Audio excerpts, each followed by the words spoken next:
Looking at the Uluru Statement, I see it refers to a Makarrata Commission. Can you explain what that is? Look, Makarrata is, as I understand it, quite a complex Yolngu law process. It's sort of been summarised as the coming together after a struggle, but in traditional law it's more complex than that. But it's been used as a term, coming together after a struggle. So it's sort of the Makarrata Commission is meant to be a truth-telling commission to oversight that process of truth-telling as we move forward, and also to assist in terms of discussions around treaties. It's similar, if people want to have a look when you go home, around I think it's called the Truth and Reconciliation Commission or Truth and Justice Commission in Canada. So that commission in Canada spent about 7 years. It interviewed and recorded stories of many, many First Nations people in Canada who have a very similar colonial history to what we have in Australia. It documented those things, ended up coming up with a whole range of recommendations about how Canada could move forward in terms of reconciliation. So my understanding is it would look something along similar lines. Thank you. Now, as a person of European descent, should I be feeling guilty about events that happened even before any of my forebears came to Australia? No, of course not. I often get sort of, not so much asked that question, but I often have people tell me that, they shouldn't feel guilty, and of course they shouldn't. No one should feel guilty for something that they haven't done. That's just sort of common sense. I think what happens is when people start to learn about Australian history and some of the, don't get me wrong, there's been some good things that have happened in Australian history, 100%. But when people start learning about some of the history and the colonial history in relation to Aboriginal and Torres Strait Islander people, and some of the treatment and the things that were done, it's quite obvious that those things were pretty horrific and terrible at times. Human beings treated other human beings in really awful ways. And I think you can't help but feel bad about that. That's a normal reaction to hearing about things like massacres and the removal of children and, slavery and, various other things. And I think sometimes when people hear this stuff, they feel bad, and somehow they think that that's guilt. I don't think it is guilt. I think it's just a normal human reaction to hearing about some horrible things that people didn't have any control over, but we have empathy and compassion, so we just tend to feel. And I think sometimes that comes out as people thinking, but why am I feeling bad? I didn't do it. Why should I feel guilty? And it's not about guilt. None of us can get in a time machine and go back and change things in the past. We simply can't do it. But what we can do is be honest about those things, recognise the impact that those things have had on Aboriginal peoples and communities, and look at the legacies of that. So, in a lot of our communities, we have significant grief and trauma. There's a thing called intergenerational trauma. I won't go into that because it's a bit complex, but have a Google of that at home. But yeah, there's this sort of grief and trauma, and in some ways some anger and frustration that still exist as legacies of that stuff that's happened. And we also have a lot of systems in this country that were created through colonial processes and by colonial people that still continue today, that maybe we can look at those processes that, for example, the Constitution in 1901 didn't really involve or mention or consult with Aboriginal and Torres Strait Islander people. So we can look at that Constitution and say, look, it would have been great if in 1901 First Peoples were involved in that discussion, but they weren't. So maybe in 2023 we can look at how do we include Aboriginal and Torres Strait Islander people in the Constitution? How do we look at some of our other processes and systems and make sure that they're inclusive of Aboriginal and Torres Strait Islander people? So that's, I think, what it's about. Okay, now turning to the voice, can you summarise it for us? Yep, it's really not particularly complicated. I'm sure people have been hearing all sorts of things. There's a number of principles, for example, that have been developed by the Indigenous Working Group. There's 8 of them. I might not be able to remember all 8 of them, but certainly you can look these up. They're very publicly available. But the two or three that are really important, one is that the voice will be non-binding. Non-binding advice. It's an advisory body. Advice only. Secondly, the voice will not have a veto power. So the voice can't overturn or change or override decisions of the government or parliament. Another one of the principles is that the voice will be transparent and accountable. For example, the voice will fall under the jurisdiction of the National Anti-Corruption Commission. Members of the voice can be subject to disciplinary proceedings and potentially being dismissed for wrongdoing, just like any sort of people in that space. So, it'll be gender representative. There will be the voice representatives. The model is that there will be 2 representatives from each state and territory. There will also be 1 regional and remote representative for the states of New South Wales, Queensland, the Northern Territory, WA and South Australia. There will be 2 representatives from the Torres Strait Islands, plus another representative to represent Torres Strait Islander people living on the mainland, of which there are many. So that's sort of the makeup of it. This is discussed in the Kalma-Langton report and is also supported through the voice principles. So when you hear people, for example, say, it'll just be the elites from Canberra or the elites from Sydney, it's not the case. There will be representative chosen by Aboriginal people and communities from regions all around Australia on the voice. Thank you. Why do you think it's necessary? Look, I'd like to be able to say I don't think it's necessary, but unfortunately, despite good intention or best efforts, we have this thing called closing the gap, and the data shows us, like the numbers show us, that gaps across a whole range of socio-economic areas are simply not closing. So there's this disparity in socio-economic data, and it's not just data. I mean, it's things like youth suicide rates, preventable chronic illness and disease, housing, health, employment, really significant areas of disadvantage. And what I think people have learned over time is that some of these programs and laws, policies and programs have been designed with good intention but have sort of missed the mark. And one of the ways that people are realising that they're missing the mark is because they haven't hit the ground well. They haven't been the right policies or programs or laws. So most of us know that if you want to help somebody, the first thing you do is talk to them and say, look, what do you actually need? What do you actually need? What are your needs? What are the issues? What do you think the solutions are? And then you work with that and you try and develop things that are going to best meet that need. Even in business, I mean, if you provide services to a client, you talk to the client and say, so what do you need? And they tell you, and you go, all right, this is what I think we can do to meet that need. The voice is simply about providing advice. So having a consultative mechanism at a local and regional level that will talk to local communities, it will talk to local organisations, regional organisations, it will talk to local government and state government around particular issues that impact those places. It will get that advice, it will feed it up through the mechanism to the National Voice body, who will then collate that and offer that advice either to the government department that's responsible for that particular area, and or to the Parliament if it's in relation to particular laws and their impacts. So it's consulting, getting that advice from the people on the ground, bringing it up to the attention of the Parliament and the government, in the hope that that advice can then inform better laws, policies and programs that will be more effective, that will actually get to addressing the disadvantage more effectively. And to be honest, it will probably involve savings of taxpayer dollars because the programs will work. That's in a nutshell why I think. Some say that treaty and truth-telling should precede the establishment of a voice. Why do you believe the voice should come first?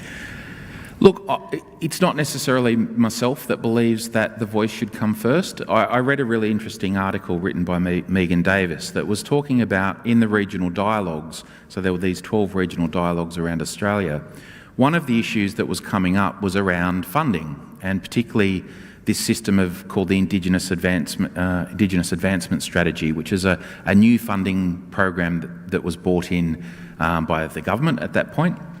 I won't start naming parties, but anyway.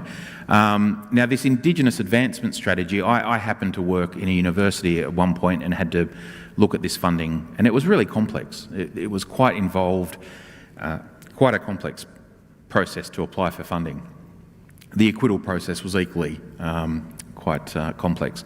Anyway, so for a lot of Aboriginal organisations in small places, small Aboriginal organisations that were providing community services at the local level, they might have employed a couple of people providing community services of some form, they didn't have access to the expert grant writers that a lot of the big not-for-profits did. So what happened was a lot of the big not-for-profits got most of the funding, and a lot of those small community organisations lost their funding. So that meant that local people were out of jobs, established relationships in terms of service delivery and trust were no longer used, and bigger agencies came in to try and provide those services that maybe didn't have the relationships, the services didn't quite hit the ground as effectively as they used to. So a lot of people in communities were really frustrated about that funding stuff. So they wanted to talk to the government about how that could be improved, so they wanted a voice. Now, so that was the reason that in terms of the voice, treaty, truth sequencing, Megan Davis says this is why the voice was prioritised, sequenced, not prioritised, sequenced first. And she says voice and treaty and truth are all equally important. Voice was put first because it was needed in terms of this funding stuff to try and get to talk to people about that, but secondly because the voice can obviously be done a little bit quicker than treaty. Treaty, to be frank, it's a very long process, it's a negotiated process, it will have to eventually be enacted through legislation, through the Parliament, but that could take 10 years. In the meantime, the representatives from the communities wanted the voice more quickly than 10 years. They didn't want to wait for 10 years or longer to then get to that voice component. So it was done first. Thanks. There are some Aboriginal people who are opposed to the idea of a voice. What are their objections? Look, it's like any large group of people, not all Aboriginal people think the same about all things. That's just, we're all a bit like that. We all have different opinions. But in terms of generally, I think there's been a number of polls done that suggest that between 80 and 86% of Aboriginal people and Torres Strait Islander people support the voice. Even with a margin of error, I think it's pretty safe to say, and I feel quite confident based on my own interactions with people, that the majority of Aboriginal people support the voice. There are some, what I would say legitimate, in a sense, reasons why some Aboriginal people don't support the voice. One of the reasons I've heard is that some Aboriginal people just don't trust the government. They're very wary, they're very sceptical. They have lived experience that leads them to think that way. Some of them have been through the Northern Territory intervention in recent years. Other people have had other experiences, with stolen generational experiences and things like that. So there are some Aboriginal people that just say, doesn't matter what it is, don't trust the government, I'm not buying into it. Fair enough. I understand that. There are some Aboriginal people who think treaty should have been first. So they're annoyed that rather than just moving straight into the treaty process, we've gone to this voice and we're looking at this voice. And some people say, it's not even a binding voice. It's just this non-binding advisory voice. We should be moving to treaty. And look, I sort of get that too, because Aboriginal people have been seeking a treaty for a long, long time, for many, many decades. So I sort of get that argument too, but as I've just explained, there are logical reasons as to why the voice was popped in there first in that sequencing. But I still get some people just think we want treaty, that's what we're after, they don't support the voice. I get that, it's fair enough. Another reason that some people, Aboriginal people, aren't supporting the voice is because there's this sort of, not quite a conspiracy theory, but there's this stuff going around on social media that people are concerned that if Aboriginal and Torres Strait Islander people are recognised in the Constitution, that will somehow amount to them ceding their sovereignty. That Aboriginal communities say, we've never ceded our sovereignty. And of course, that's true, because when Australia was colonised, it was done so under the proviso of the doctrine of terra nullius. And the doctrine of terra nullius at the time said, well, it's a land belonging to no one. Because it was a land belonging to no one, you can't form a treaty with no one. So the issue of treaty was not on the table in that early period of time. So there never was a treaty. There was never any ceding through a treaty. So post-Mabo, of course, we know that the doctrine of terra nullius has been described as a legal fiction because, of course, we know there were people here. It wasn't a land belonging to no one. It was a land belonging to someone. So at this point, we can get to that, talking about the treaty and that sort of thing. And I've now forgotten what the actual question was. Sorry. Oh, that's fine. Did I answer that? What does sovereignty mean in Indigenous terms? Look, I think sovereignty means to Aboriginal people what it would mean to most people. Our connection with country is in some ways spiritually different to what it might be in European senses. I mean, we see country as something that sustains us, that we are part of, that gives life to us, that we have a very responsible and symbiotic relationship with. It's intimately connected to spirituality, to law, to story, dreaming stories, creation stories, those sorts of things. It's a really, really, really important thing. Obviously, in some other places, sovereignty is about control of land and power. So there's probably a very, very slight element of that in that, Aboriginal people, we had our own countries. Australia was not unlike the British continent, where there were lots of countries within a landmass. In Australia, we had lots of countries within a landmass, lots of different nations in that sense of Aboriginal people. But we also had diplomatic relations and international relations and trade relations and, family relationships and intermarriage and all those sorts of things that happened within the borders of this nation. So we knew what country was, we knew what our boundaries were, we knew what our land was, we knew where our sites were and our creation stories were and where we were linked to as people. So that's broadly what sovereignty is about for Aboriginal people. Thank you. Now, why do you think the No case has been gathering momentum recently? To be honest, I think it's because there's been a lot of misinformation and a lot of information that's not actually true, that is confusing people and scaring people.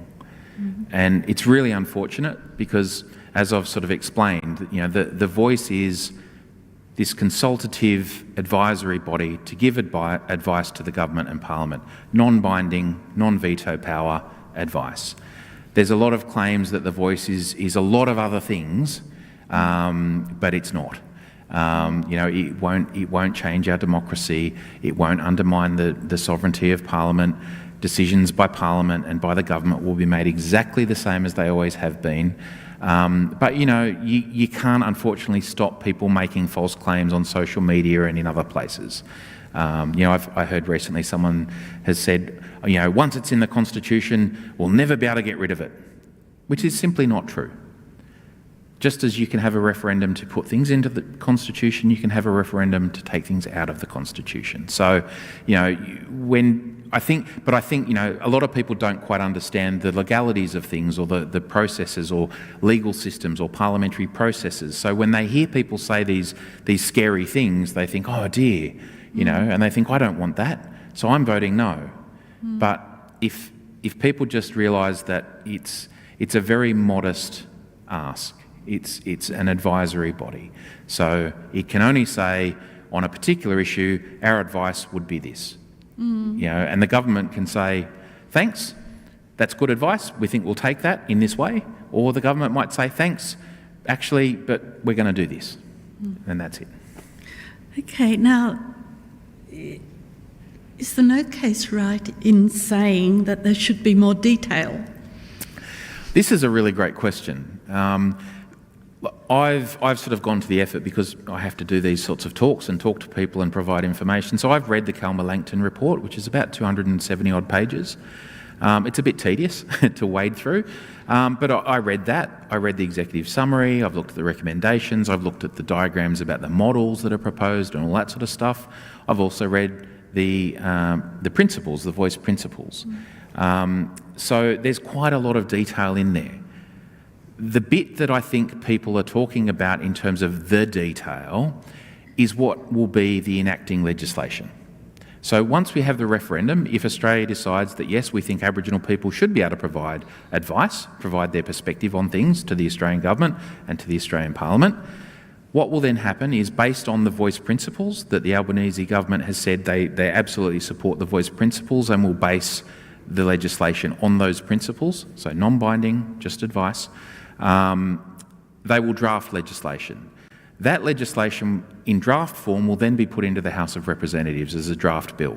It's then up to our Parliament, all of our elected members of Parliament and senators in both Houses of Parliament, to work through that piece of legislation, to debate it, maybe amend it, tweak it here, tweak it there, approve it through both houses, and then it will become law.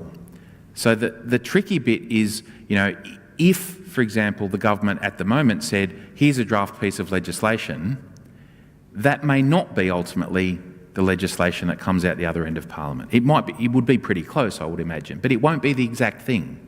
So certain politicians who claim they don't have enough detail will actually be involved in the creation of the detail through the parliamentary process. So yes, potentially, and perhaps before the referendum, the Albanese government may put a draft bill on the table. But of course, as a draft, if it's put there, people are going to start arguing about the wording of little provisions and what does this mean and what does that mean, and it will derail the focus from the actual question, which is, do Australians think that Aboriginal and Torres Strait Islander people should be able to give advice, non-binding, non-veto power advice, to the government and Parliament to help inform policies, laws and programs, essentially to help address disadvantage and close the gap? That is what the voice is about. So there will be detail. The detail will be nutted out in fine detail through the parliamentary process. Already this year, there's been at least 45 pieces of legislation, draft legislation or proposed amendments to existing legislation that have gone through the Parliament or into the Parliament. I couldn't tell you what those are, probably not what one of them is. And I think most of us in the room wouldn't know what most of those 45 pieces of draft legislation are. It's because we trust, in effect, our Parliament. I know trusting politicians can be contentious, but we trust the process of Parliament. We trust that there are a whole lot of elected people in there that work in the best interests of us as Australians. And we let them do their job. And we live with the outcome. We're not always happy with the outcome, but it's a democracy. We don't always get exactly what we want through that process, but hopefully most of the time it makes most of us happy, and we've got a pretty good country because of it. So that's the process to actually work through that enacting legislation for the voice. It will go through that process. Would it be better to remove the words executive government from the referendum proposition? I don't think so, because I think I was fortunate to sit on a panel last night with Julian Leeser MP, and he sort of said that the difference between there's the Parliament that sort of makes the laws, and then there's the executive government that administers the laws. So the executive government are the ones that make the decisions about the programs and how they hit the ground and how money's spent and that sort of thing. So it's really important that the voice is able to actually give advice to those people, because that's where the rubber hits the road, sort of thing, in terms of development of programs and implementation of programs and delivery of services. Julian has suggested, he said last night, removing those words executive government and maybe just saying government sort of thing. But his only reason for suggesting that was that it might make it seem less complicated to people, and they might be more willing to just say, oh yeah, okay. But in essence, whether it's executive government or government, it's pretty much, it's the same. It's that, yeah. Can you just clarify executive government?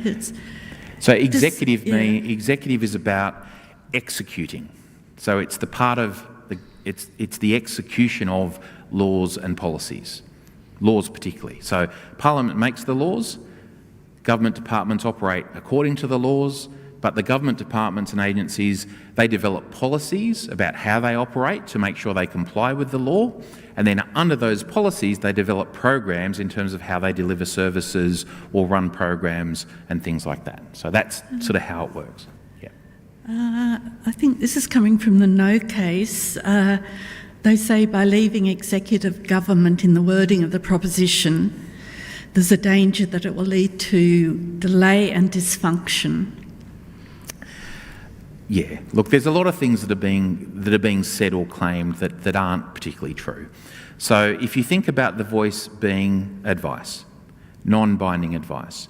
So I would like to think that in good faith and in good government, if there's a particular program or a particular policy that's being thought of, the executive government, the particular head of government department or the minister would reach out to the voice and say, look, here's a draft of this thing we're thinking about.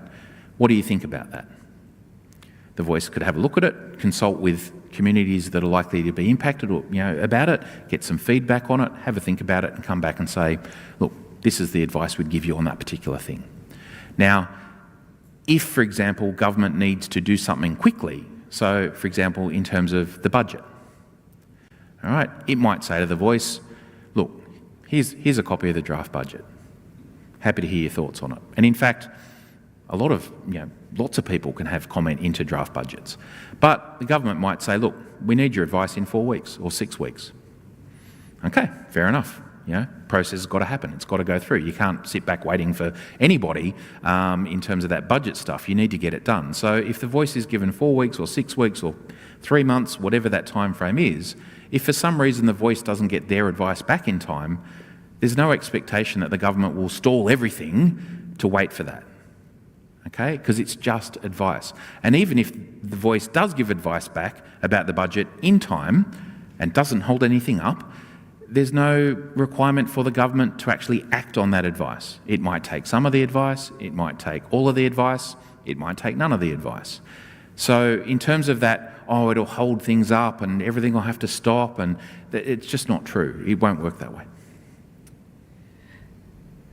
Okay, would it be better to just legislate a voice at this point and avoid a failed referendum? I've heard a lot of people suggest that, look, why don't we just legislate it? And the simple reality is that we've had legislated bodies. We've had Australian Torres Strait Islander Commission, we've had the National Congress of Australia's First Peoples, we've had other bodies before that. The challenge with legislated bodies in terms of representing and giving advice on behalf of Aboriginal and Torres Strait Islander people is that just as they're created through legislation, that legislation can be abolished quite easily. And we saw that with ATSIC, we saw it with the National Congress, Congress of Australia's First People. ATSIC was around for about 15 years, Congress was around for less than that. The challenge with closing the gap is that a lot of this disadvantage is extremely entrenched. It's big, complex disadvantage.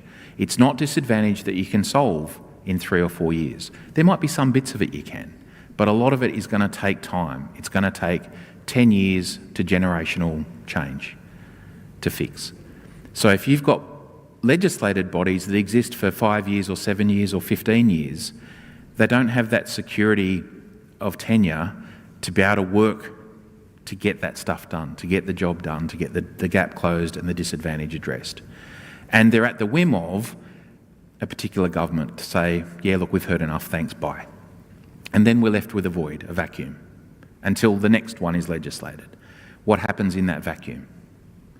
So I think it's quite reasonable to suggest that enshrining this voice in the Constitution gives it some security of tenure, it gives it a longevity to enable it to provide advice in the long term. Independent advice as well. I often hear people say, but you've already got Aboriginal organisations that provide advice. Sure, we do. A lot of those organisations in small communities try to talk to government and provide advice and often feel that they're that small, they just get brushed off and not heard. Or they might get told, we'll look into it, or we'll get back to you, or something like that. So the other thing is that a lot of those small organisations are funded by government. And to be frank, we all know the saying, don't bite the hand that feeds you. So if you're a small community organisation that's got some government funding, you really do think carefully about, do you go and criticise and tell this funding body that they're not doing a very good job and that they should do it differently and point out the failings and risk next funding round, maybe you don't get the funding, maybe it goes to someone else. And having worked for some not-for-profit companies, some very big non-Aboriginal not-for-profit companies, I can tell you they also are very wary about what they say about the government and politicians. I've had people say to me when I've suggested maybe we take a particular approach, for example, around advocating about something, it might be deaths in custody or something else. It's like, oh no, that might be a bit political. We don't want to upset, the minister or the, So even big non-Aboriginal organisations have this wariness of, how they respond to government and how they appear to government. So for little organisations that really rely on that funding to provide much needed services, it's a reality. So yes, our organisations do provide advice, but the voice is not there to override that advice or to be substituted for that advice. It's actually there to talk to those organisations and say, what's going on? What are the issues? What are the challenges you face? What are the solutions that you see to those things? And do you want us to raise those issues, sort of to champion those things for you when we talk to the government or to Parliament, to try and get the solutions that you need to those problems without you having to stick your neck out too far? So that's, for example, why there's a group called the Coalition of Aboriginal Peak Organisations, who represent about 80 Aboriginal community-controlled organisations, and that peak body has said that they support the voice for that reason. So, yeah. Okay. The idea of a permanent voice in the Constitution, meaning that it cannot be undone, seems to be of great concern to the No case. They say it's legally risky. How do you respond to that? Look, I hear people talk about, it's risky and it's legally risky, and that's sort of where that ends. I don't hear a lot of substance behind, what exactly are the risks? And I can't really tell you what the risks are, because at the end of the day, what we're really talking about is an advisory body. A body that will consult at local and regional levels, that will filter up advice to the national body to help inform the development of laws, policies and programs. So it's just advice. So the biggest risk probably is that the government won't listen. That's probably the biggest risk, and that the disadvantage won't get addressed. That's probably the biggest risk. But again, we like to think that people are reasonable, that people know these days that listening to good advice, listening to the people that you're trying to help or that you're trying to serve or that you're trying to provide support for is a really good thing. Big organisations these days, they get advisory groups together from the community to tell them, this is part of corporate Australia. They like to hear from people that are impacted by their services, to hear from them what they want and what they need. This is just that. So. They, being the No case, are also concerned that it will encourage activists to claim, in their words, reparations, compensation and other radical changes. Is that something to be afraid of? No, it's not at all. And I mean, as I've said, the voice is about advice. It's about advice to look at addressing disadvantage. It's not about, I suppose, hypothetically, the voice could provide advice to the government to say, our advice is that you consider reparations in some form, or that you consider compensation in some form. It's advice. The government can say, yep, thanks, all right, we'll think about it. Doesn't mean they have to do it. It doesn't mean they will do it. And in fact, I heard the Prime Minister today saying if the voice advised that, it wouldn't be on the table. Because the reason it's not on the table is because things like reparations, restorative justice outcomes, land, those sorts of issues are something that you would talk through in terms of developing a treaty. And a treaty is a completely separate thing from the voice.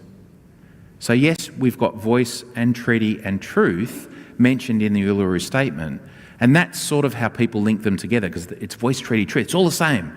In fact, it's not the same. They are very separate processes. So what the voice is about this advisory thing. Treaty's sort of on the table, but that process hasn't started yet. That process of negotiation will take, I believe, reasonably, at least 10 years. Because it's a negotiated outcome, it's a negotiated agreement. It's not a matter of Aboriginal people saying, we want you to give all the land back, and the government saying, okay. It simply won't be like that. It will be a negotiated process.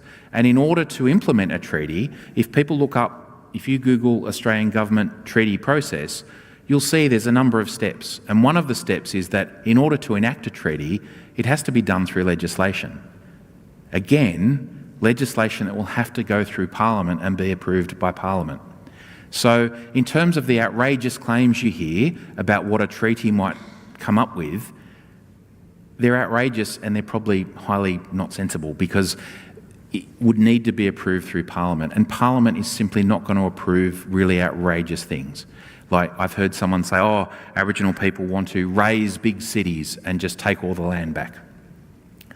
The Australian Parliament is never going to pass legislation that approves that. I would bet my life on it, and my house and everything else I have on it. It will simply never happen. So when we hear these things, we need to apply a little bit of critical thinking and common sense in terms of understanding that process. So, I think some mischievous people, if I can be nice to them, are making some of these claims and saying these things to cause fear and to cause confusion and to make people think, oh no, I don't want the voice if that's going to happen. But the voice isn't about that.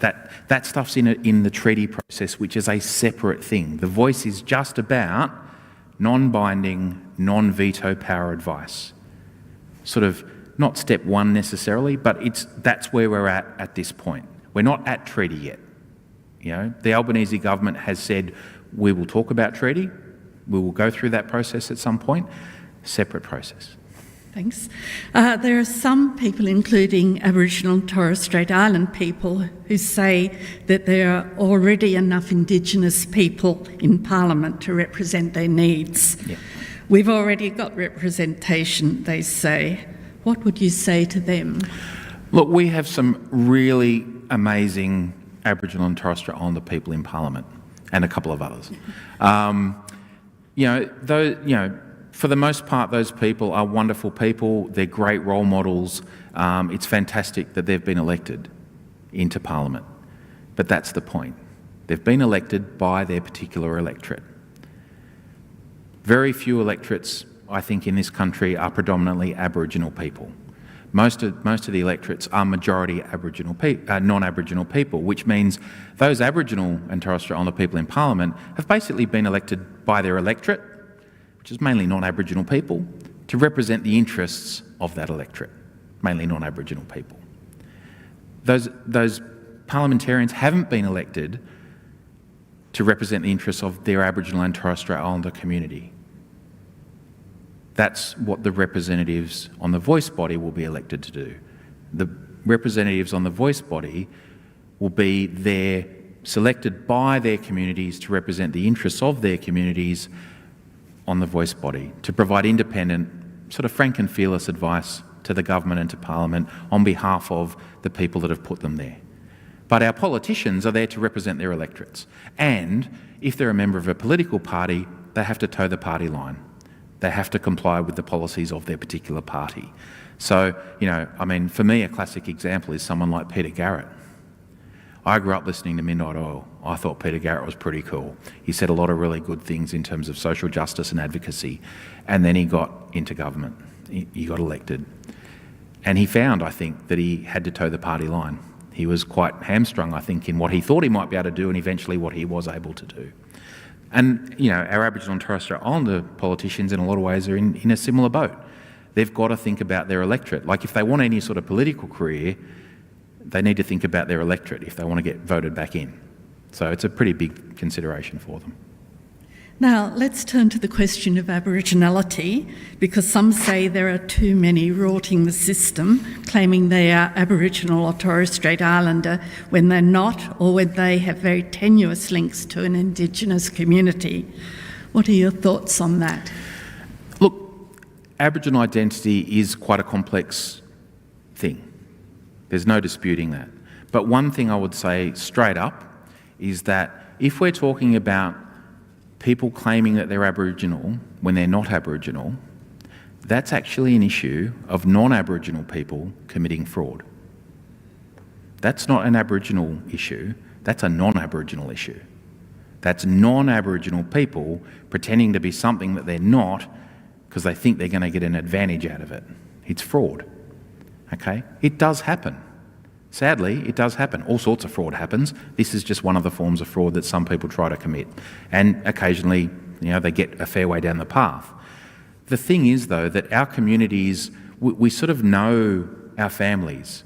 We're a very small community. Like, people talk about, back in the 80s or somewhere, there was this 6 degrees of separation, and it was like, I'll know someone who'll know someone who'll know someone who'll know someone who'll know someone who'll know Kevin Bacon. I don't know why Kevin Bacon was the guy, but apparently he was the guy that you'd get to. In our communities, it's about 2 degrees of separation. And an example of that is, I went to a particular boarding school that Aidan Ridgway went to. He was a bit before my time, but we're old boys of the same school, and I know I can talk to Aidan. How many Aboriginal people does Aidan know? So I can go to Aidan and all of those other people, 2 degrees of separation. So our communities are pretty close, and we know who's who. Now, occasionally there are people that find out that because of what happened with the stolen generations and children being removed, they might have been removed and placed in a foster home or a family and not told about their Aboriginal heritage. And it's not till they get much older that the penny drops somehow, and they realise, wow, I'm actually Aboriginal. And then, as they have every right to, they want to go and find out about their heritage and who their family is and reconnect with the Aboriginal community and their Aboriginal family. And that's okay. In fact, they should, because it's not their fault that happened to them. So that's why it's complex, okay? So we do find in our communities occasionally that people pop up and say, this is who I am, and these are my connections, and this is my family.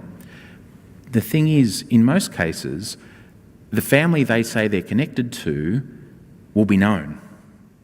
So people will be able to suss that out and say, well, hang on, I know your uncle, and you can talk to other members of their family and put the pieces together, and that particular community will say, no, we've heard your story. We heard that one's child was taken from them, and we know who you are. We know where you fit. Come in and take the journey, and take your time, learn, go slowly, and become part of our community. And then, of course, there are, unfortunately, non-Aboriginal people who think that Aboriginal people get all this free stuff, which I often hear. It's not true. But they think there's some free stuff or some benefit in being Aboriginal. So they try and say that they are. And sometimes they get away with it for a little while. But as I said, if those people's heads pop up in our communities, we will be saying, hang on, who are they? And they often get caught out. So it does happen. It's unfortunate that some people choose to do that, but that's not a reason to, sort of hold against the Aboriginal community in terms of that identity piece. Thanks. I think you've partly answered the next one, but maybe not fully. What will the scope of the Voices' powers be? You have said no veto power. You have said it's advisory. Working with existing programs, did you speak on that? I don't think I mentioned the program. So in essence, the Voice will be, as I said, this advisory body. People have said, for example, will it be able to give advice about submarines? Will it be able to give advice about Australia Day? Will it be able to give advice about refugees? Will it be able to give advice about the price of milk? Whatever. In theory, the Voice body could give advice about the price of milk, or submarines, or where zebra crossings go, because it's just advice. He could say, we think this about this, just advice. Hand on heart, when you consider the issues of disadvantage facing our communities in terms of youth suicide, homelessness, overcrowding, access to infrastructure, infant mortality, chronic illness and disease, preventable deaths in custody, these issues are our priority. The Voice will have limited resources. It will have 24-ish people on it. It will have some regional and state and regional officers with staff to go and consult with people that need to be consulted with to hear their views, to be able to feed upwards about particular issues. When you're talking about issues like youth suicide, is the voice going to be strategically prioritising youth suicide, or are they going to go, oh look, actually let's talk about submarines, or let's talk about zebra crossings, or something else? Our mob are pretty smart. We've got some really brilliant leaders and clever thinkers in our communities.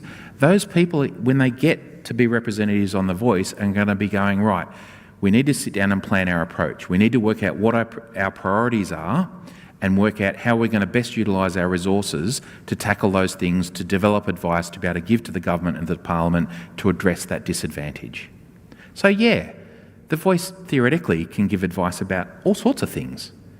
Will it? Probably not, because it's going to be focused on those critical issues. I've said a few times, what people need to think about is that there is this closing the gap. There's this disadvantage that impacts our people and communities. And I mean, if anyone has ever experienced disadvantage, and I'm sure people here have, it's not great. It's not fun. It's not something you want forever. So our people and communities and families, we don't want to be disadvantaged. We don't want to be living like that. We want things to change. We want better services and programs. We want to be lifted up out of that space. We desperately want it. So that's what The Voice will be doing, is to help our people get out of that stuff. If the Voice body starts talking about ridiculous things, our people are going to be the first ones to say, hey, focus, come back to what's important. I don't think they will lose focus, to be honest, but if they did, it will be our people, our communities saying, what are you giving advice out about the price of milk for when we've just had X number of youth suicides in our communities? That will be how it will work. Now, I've heard quite a few people say that The Voice will do nothing to close the gap. You've just referred to that. How will it be an improvement on what is already in place, especially in remote communities? Yeah. Look, I heard a really interesting story last night from one of the panel members that was like, there was the government had identified that there was this issue of food security in a particular remote community. The food that by the time they were trucking it there, it was either expired or just about to expire, and the food wasn't lasting very long, so it was a problem. Some bureaucrat in Canberra, I think it was, came up with the idea of, look, we'll send them a whole lot of refrigeration units and some freezers. That'll solve the problem. The food gets there, they stick it in the fridge. Trouble was, the community didn't have the electricity supply to be able to run the fridges. So they sent all the fridges there that they couldn't power because the electricity supply wasn't enough. So the fridges didn't work. It didn't solve the problem. The fridges cost a lot of money. Getting them there cost a lot of money. Had the government department bothered to go and talk to that community to say, what do you think the solutions are? What if we offered you fridges and freezers? And the community will go, well, we can't run them. Oh, so maybe it's actually about looking at your electricity supply to start with and getting that problem fixed. Then maybe we can get some fridges that would work. So getting that very practical advice from the people most impacted by these decisions is going to lead to better decisions and better outcomes and save money. But does it just add another costly level of bureaucracy?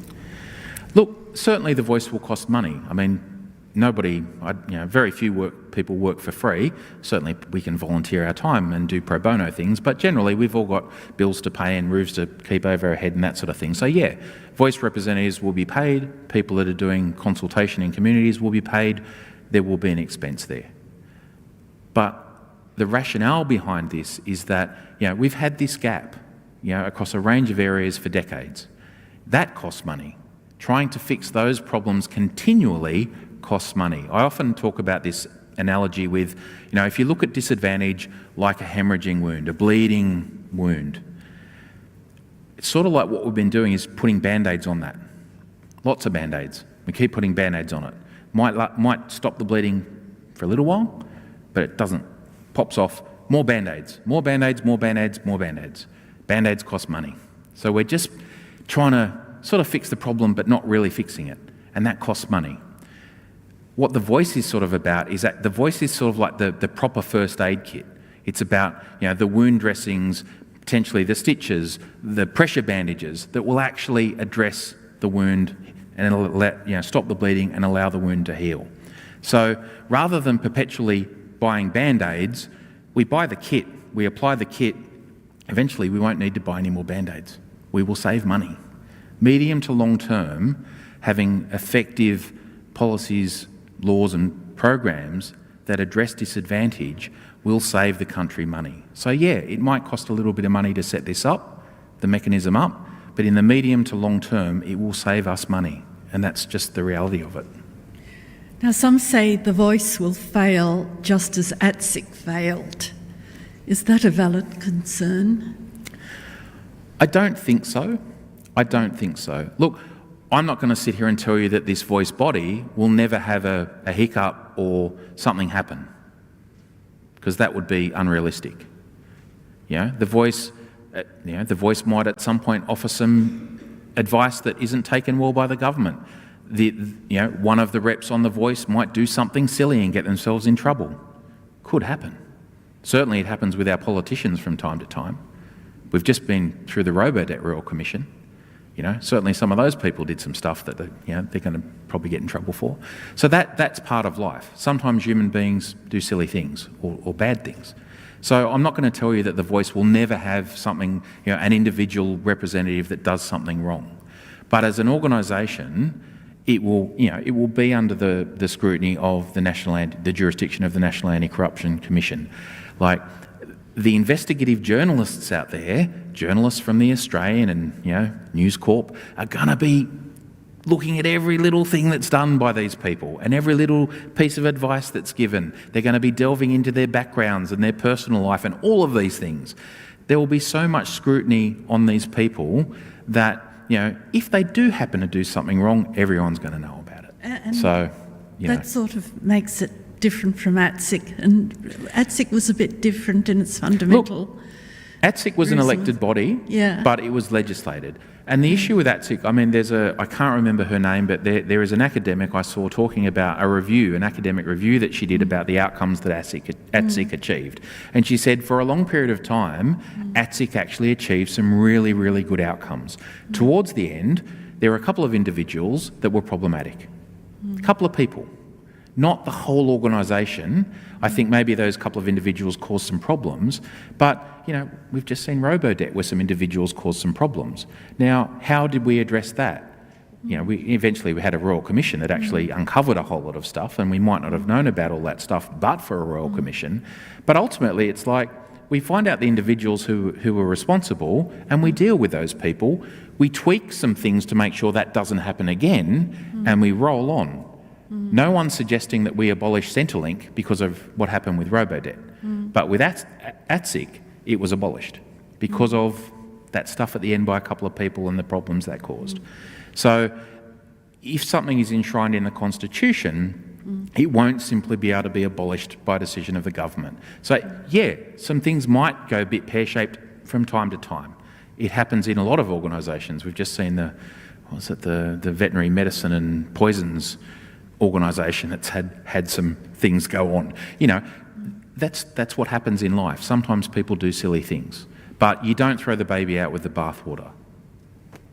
Now, the statement from the heart wasn't intended to be political, but as the referendum approaches, the debate has become increasingly politicised. Yeah. What do you say to those who claim that church and politics shouldn't mix? Have people read the Gospels? Jesus was all about,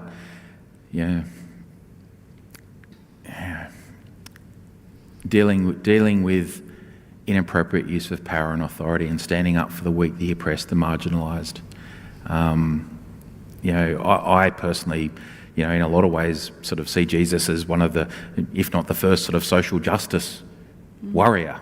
He stood up for those that were weak and marginalised and oppressed, for women. He stood up for the little person, for the person that was voiceless. That was what he preached. That was what he preached that Christians should do. If we look at the sheep and the goats passage in the Bible, it's in Matthew. I can't remember the exact passage, but Jesus says basically, when we die as Christians, when we come to that point of being judged, we will be judged on how we treat the least in our community. That's how we'll be judged. Not on how good our car is or big our church is or how much money we've got in the bank. We'll be judged on how we treat the least. So the voice is about addressing disadvantage. It's about helping people who are in need. The Good Samaritan story. You don't walk past the injured person on the road. So as Christians, I'm a Christian, I believe we should help people in need. We should look after the least. We should make sure they're okay. We should treat the least as if we would treat Jesus should he be that person, because that's the message in the sheep and the goats passage. So in terms of the church getting involved in advocating for the voice, I don't see any issue with it personally. From a Uniting Church in Australia Synod of New South Wales and ACT position, at the Synod meeting in 2019, there was a proposal put to the Synod. It was called the Makarrata proposal. It was put by Reverend Dr. John Squires and Reverend Dr. Amelia Coe-Butler. And that proposal was that the Synod support the Statement from the Heart, that we engage in a learning process about the Statement from the Heart, and includes in section part 5 of that proposal that we support a constitutionally enshrined voice for Aboriginal and Torres Strait Islander people. And that proposal was passed. So that's why the Synod, myself included, are advocating for the yes position on the voice. Thank you. Now, there's been growing negativity towards the voice. I know. We're nearly finished. Sorry, I'm talking too much. Senator Jacinta Price claims the voice will not unite us but divide us by race. Is that likely? Okay. Jacinta. Let's think about this a little bit sort of critically and logically. Jacinta, as an elected member of the Nationals, has a pretty big soapbox. She says, and the National Party say, Jacinta said, she is the advice that is being followed. Imagine if there was this body of Aboriginal and Torres Strait Islander people elected by their own people to represent the interests of their own people that actually had different advice from Jacinta's. That potentially could be seen by Jacinta as a pretty big threat to her soapbox, just saying. So she may have motive to be saying we don't want the voice. Just my opinion. I could be wrong. I think it's not an unreasonable suggestion. Well, it's not, because it's my opinion, and that's not how slander works. So I don't think, it's interesting that the people that are saying the voice is going to divide us are the people that don't want the voice. The Yes campaign is saying that this is something that will unite Australia, that will bring Australians together, that will help close the gap, that will actually achieve equality in this country. The Yes campaign is not preaching division. It's not saying we should be divided. It's saying we should be united. We should work together and walk together to try and fix this disadvantage. So if you're someone that's against the voice and you're saying the voice is going to divide us, it's almost a self-fulfilling prophecy. Because we're saying it's dividing us and we're saying it will divide us. The other side's not talking about division at all. Okay, I think we'll leave it there. We've got some time for Q&A. Sure. I think, how are we doing this? Margaret's coming up to moderate the questions. Yeah. Stretch your legs a moment, just while we rearrange a few things, then feel free to, and I'll hand to Margaret. Thanks. Do you want to stand up for the Q&A? No. Just a brief pause for a minute or so. Yeah, feel free to stretch your legs if you need to. Stretch, stretch. Oh, stand up. I can't sit for more than half an hour without getting completely. Thank you. It's all right. I wasn't worried that you did go over time, but I had told you that I felt if you covered everything.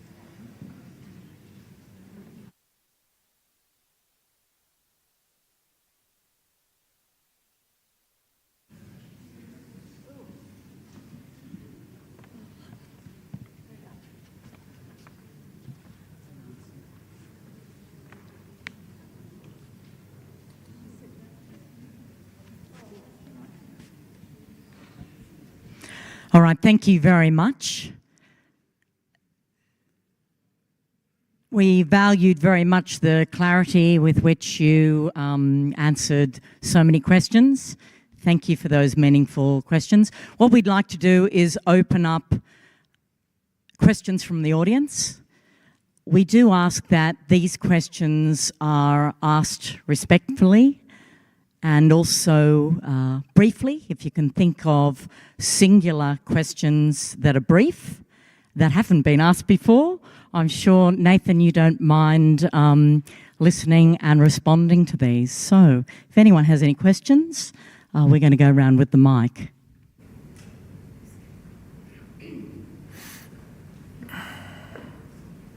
Peter, do you want to do this? And I'm going to go and grab another one. Thank you very much. Gentleman here. Thank you, Nathan. Great talk. Thank you. I was wondering if you could tell us whether the people of Australia, as it then was, had all the detail in 1901 when Australia federated. That's a very good question, and I wasn't around then. I assume not. I assume most Australians didn't have all of the detail back then.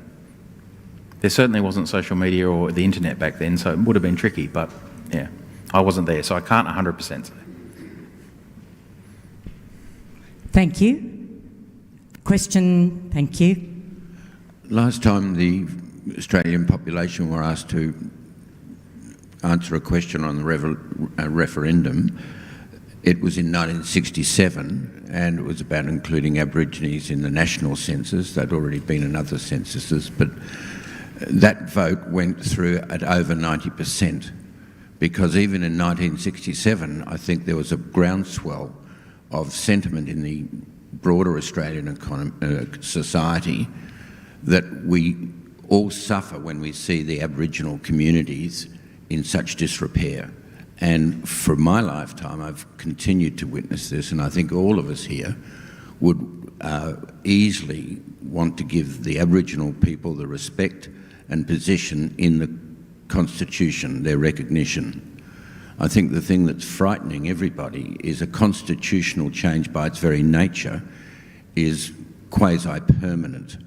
And what you've talked to us tonight about, and you've given us a lot of assurances and reassurances about what is in fact a projected model, and there is no basis yet in other societies, including Canada, where we've got this constitutionally enshrined voice, and it won't be answering to Parliament, it'll be answering to the High Court.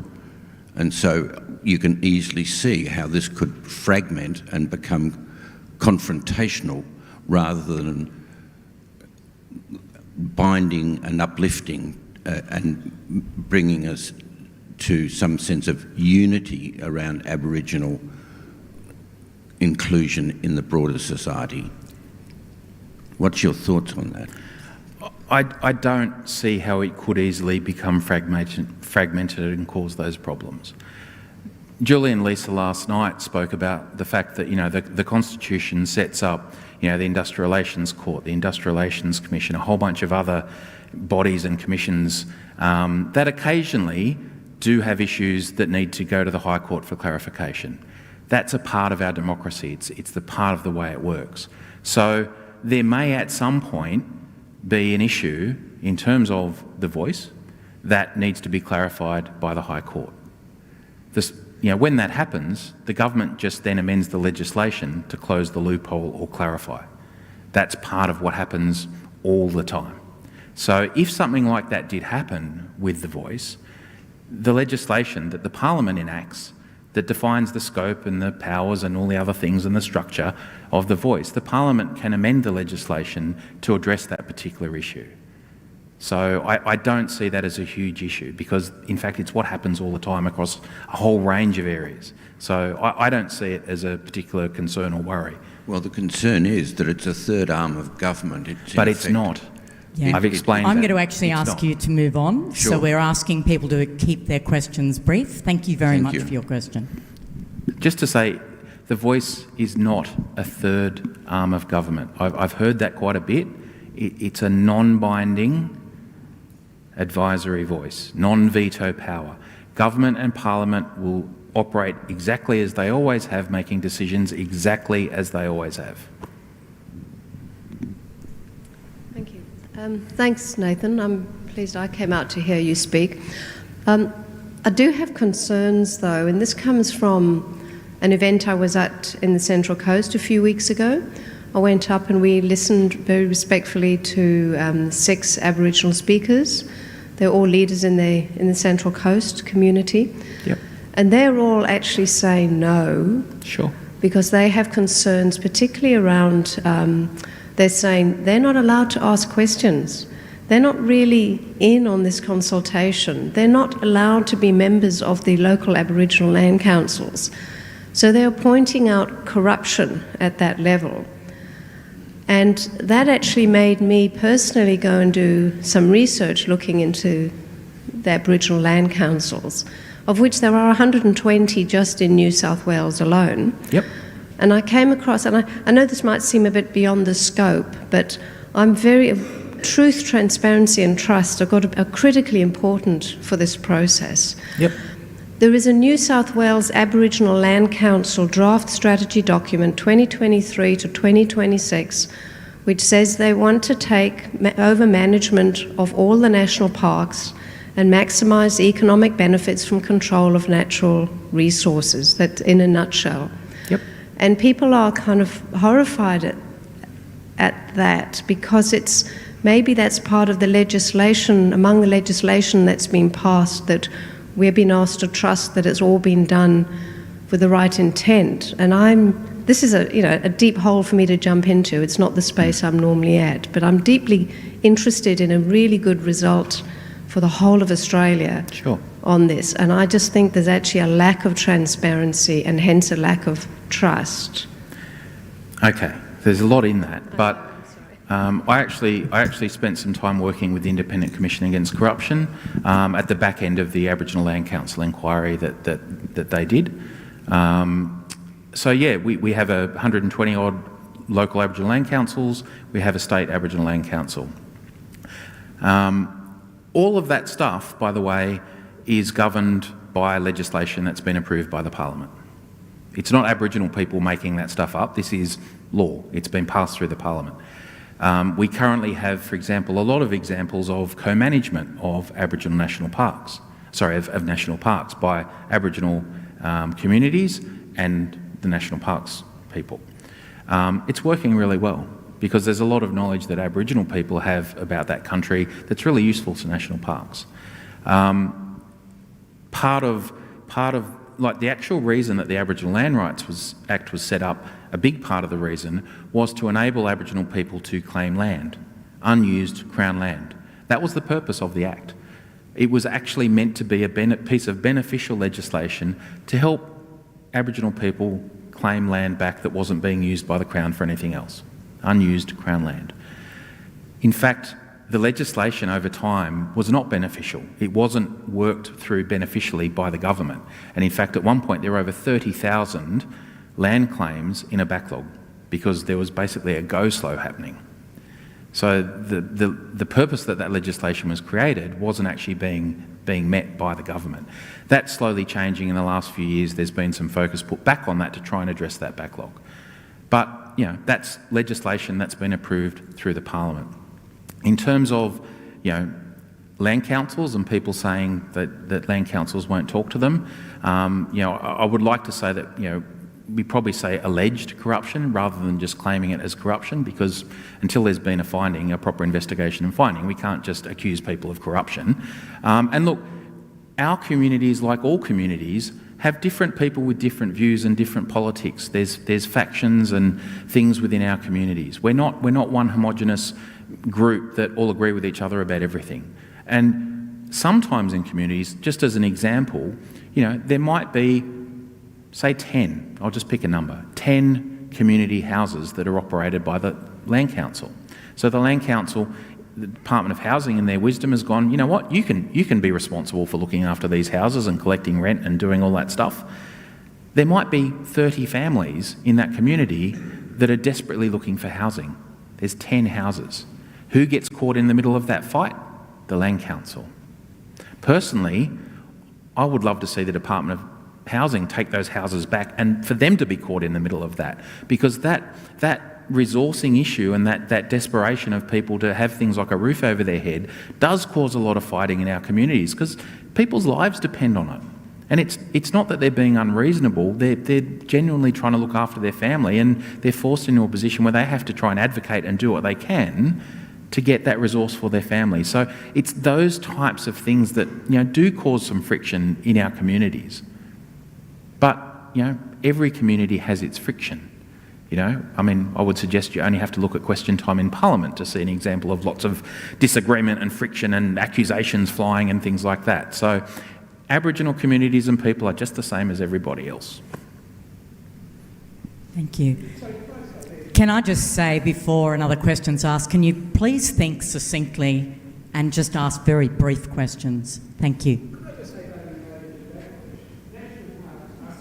We need the microphone, please. And do you mind taking a seat, please? Right. Thank you. Just quick. National parks are protected under New South Wales legislation. The National Parks Act quite clearly protects that sort of land.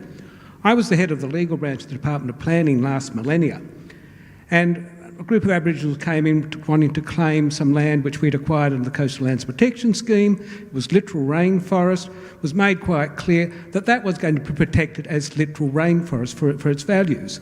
They thought they might be able to put a shopping centre, but they went away when they realised that that wasn't going to happen, because the laws they are the laws. Yeah. Can we please? Thank you. So decisions are made according to the laws that are approved by the Parliament.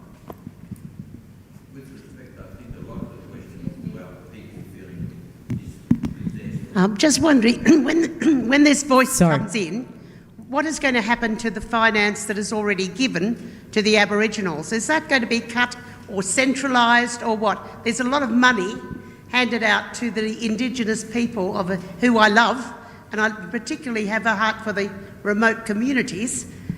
Is that money going to be centralised, or is it still going to be given? It's a very lot of money. Okay, so one of the principles of the Voice, one of the design principles of the Voice, is that it will not be responsible for running programs or delivering programs. So all of the currently funded programs will still be managed by the government departments that currently manage them. So the money won't be given to the Voice. It will stay administered as it currently is. I do also often hear people mentioning this figure of, Aboriginal people get $30 billion already. I would encourage people to have a look at the Relevant Productivity Commission report that actually drills down a bit into where that money actually gets spent. And you might be surprised to learn that only a fraction of that $30 billion actually ends up hitting the ground. A lot of it is taken up in the bureaucracy in paying the wages of public servants who develop and devise and research and investigate and monitor and oversight and acquit that funding. But please feel free to have a look at that Productivity Commission report. I think we'll just take single questions at the moment. It's okay.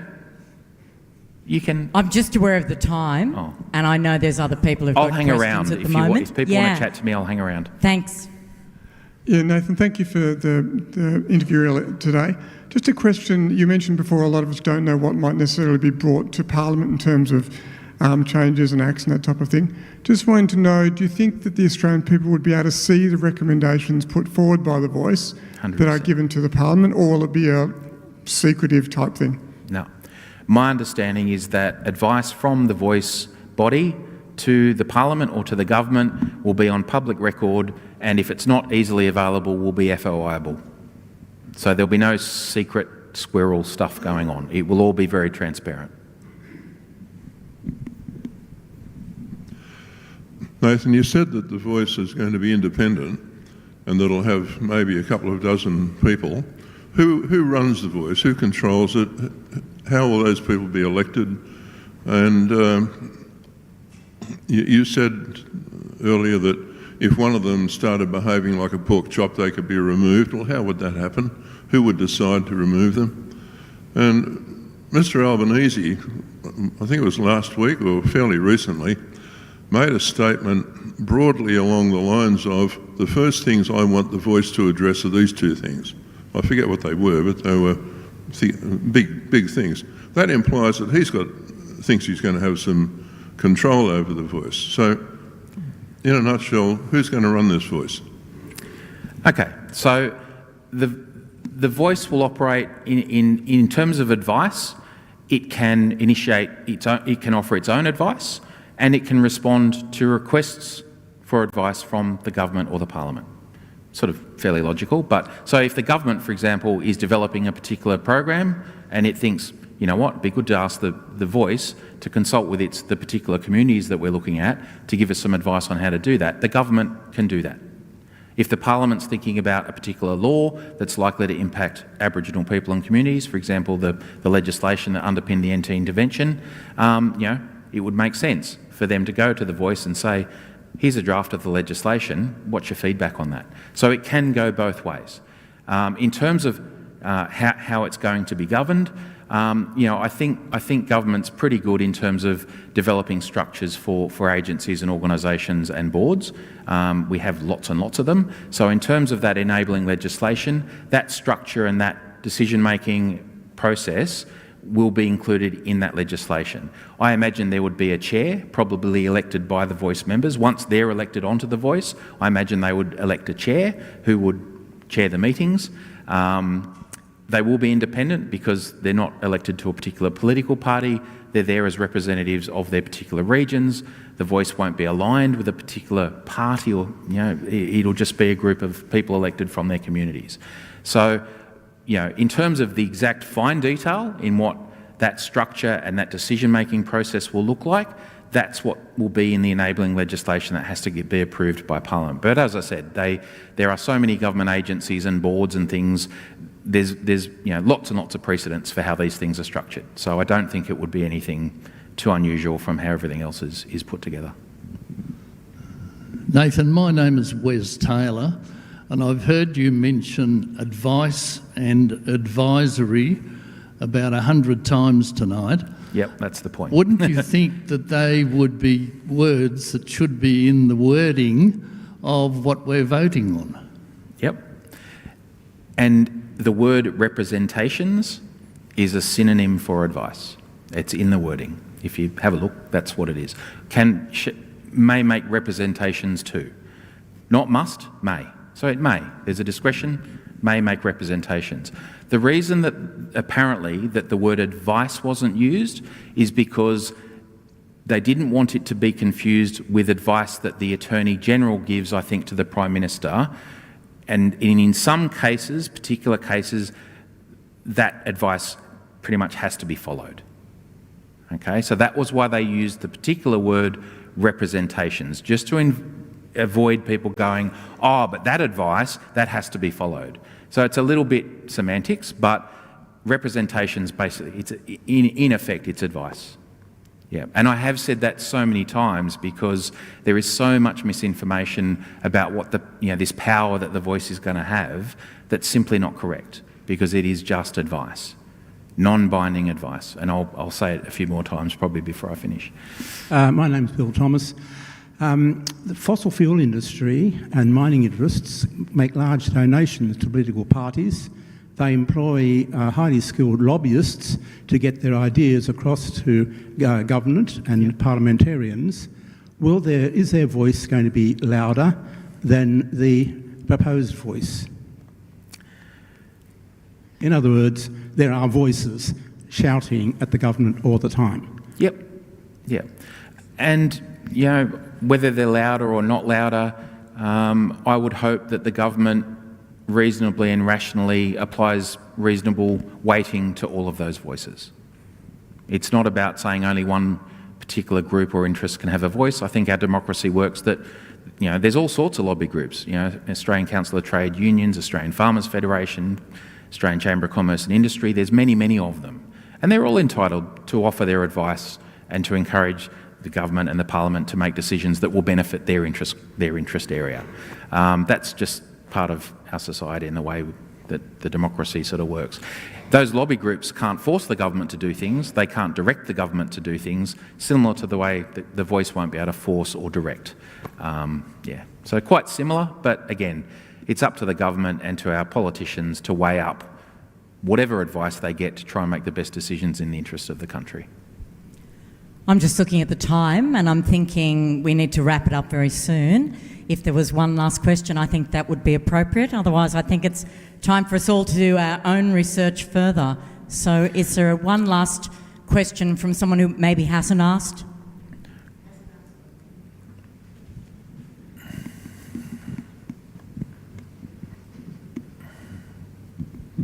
Hi, Nathan. Thanks for Hello. that. My name's Howard.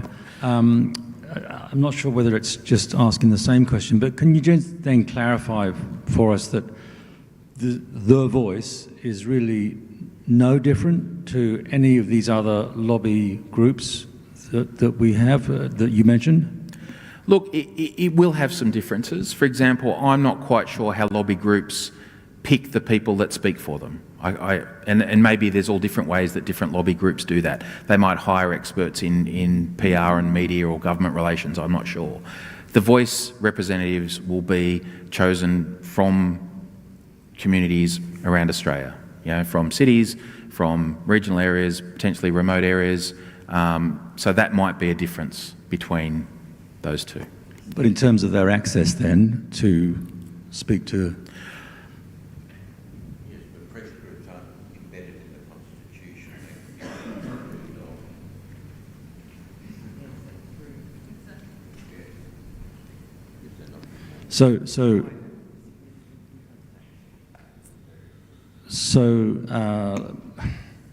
That wasn't really my question, but if people are worried that pressure groups, what's the difference? I'm all for people having a voice, and I don't see that as being any different from other, you said farmers' federations, this, that and the other. So I don't quite see what the fear is, but is there any significant difference there in how people get a chance to talk to executive government and parliament? I sort of, in a lot of ways, no. I mean, even each of us individually have the right to approach our local MP or politicians. We can write to them, we can email them, we can ring them up, we can ring their offices. Lobby groups can do it. All Australians have access to be able to lobby government and parliament. Again, the government doesn't have to, if I ring up and go, hey, local MP, I think you should do this, they'll probably say, thanks, we'll take that on board, have a think about it. I actually got an email response back from someone today that said, thanks for your email, I get lots of emails and, if I can, I'll get back to you.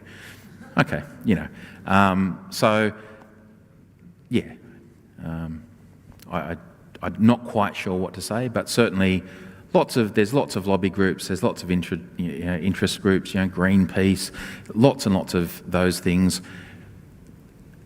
In some ways, Aboriginal people, Julie and Lisa mentioned this last night, in that, Aboriginal and Torres Strait Islander people are the only group of people in this nation that the Parliament actually makes laws about. For example, the NT intervention laws. He said they don't make laws for Greek Australians, for example. They don't make laws for, other groups but they do make laws for Aboriginal people. And that's sort of a difference, a point of difference. I'm going to pass over to Kevin, but can I just thank everyone, please, for your respectful attendance. And Nathan, thank you for your extensive knowledge and sharing so much depth here tonight for us. I'll pass it to you, Kevin. Can I just say, look, thank you. At the end of the day, we do live in a democracy. On referendum day, we can all choose how we want to vote, and that's up to each of you. So thank you for listening, and thank you for giving me the time. Following what Margaret said, we thank you, Nathan. Your giving us this time with so your passion and with integrity. I feel like I learned a lot. I feel like I have a lot of misinformation, but we're hoping this time tonight was helpful, informative to make the significant decision for the future of our nation. This is small expression of thank you to you, time. You didn't need to do that. Thank you.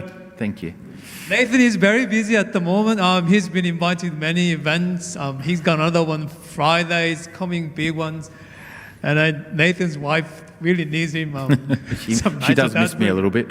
Anyway. He might be able to stay 5 more minutes. I encourage you, talk to him if you have more questions. It's been recorded. Well, it has been recorded. It's been on online live streaming. If you watch particular some question and answer, it's on the Facebook, it's on the YouTube. You can always go and watch that. And Nathan has some other video available if you Google his name, some of his presentation there. Email him. We're not sure he will be able to answer that, but you can continue to talk to him. Let me bless you, as we go out, and I'm hoping whatever decision you make, let's hope that we are making a decision for United Nation, not for the division. That's my final remark. And blessings from common grace. May our footsteps on these ancient lands remind us of the creation and connectedness in our search for truth. May the gum tree from its roots to its branches remind us to dig deep and reach high in our action for justice. May the eagle who soars in the sky remind us of the power in our call for love. May the expanse of the lands and the seas, of the sky and the stars remind us of God's timing in our faith in hope. May the Holy Three, the Creator Spirit, Lord God, Papa Jesus, remind us of the community, so with grace, mercy, and peace, go in truth, justice, love, and hope. Well, you all have a great night. It's great to have you once again. We hope to see other occasion. I'll see you next time. Blessings to you all.